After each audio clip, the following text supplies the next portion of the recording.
دوستو السلام علیکم۔ حضرت عزیر علیہ السلام اللہ کے نبی ہیں۔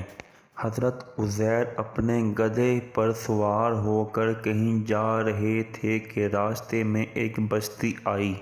بستی بہت آباد تھی، بازار اور مکانات سجے ہوئے تھے۔ تو حضرت عزیر کے دل میں خیال آیا کہ قیامت کیسے آئے گی اور سب کچھ کیسے تباہ ہوگا۔ تو اللہ پاک نے حضرت عزیر کے دل کے خیال کو جانتے ہوئے حضرت عزیر اور آپ کے گدھے کو گہری نیند سلا دیا، اور اللہ کے حکم سے حضرت عزیر 100 سال بعد دوبارہ نیند سے بیدار ہوئے تو دیکھا کہ آپ کے گدھے کی چند ہڈیاں آپ کے پاس پڑی ہوئی ہیں، اور سارا شہر تباہ ہوا پڑا ہے، اور مکانات ڈھہ گئے ہیں، بازار ویران ہیں۔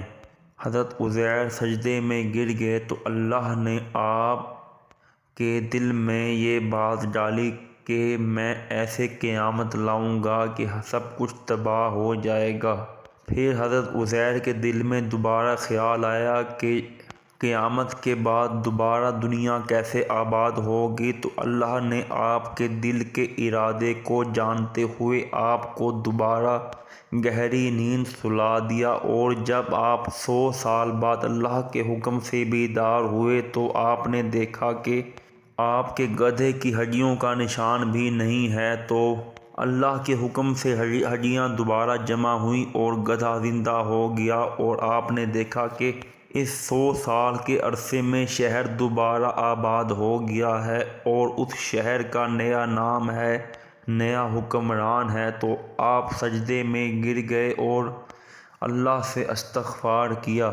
بے شک اللہ ہر چیز پر قادر ہے۔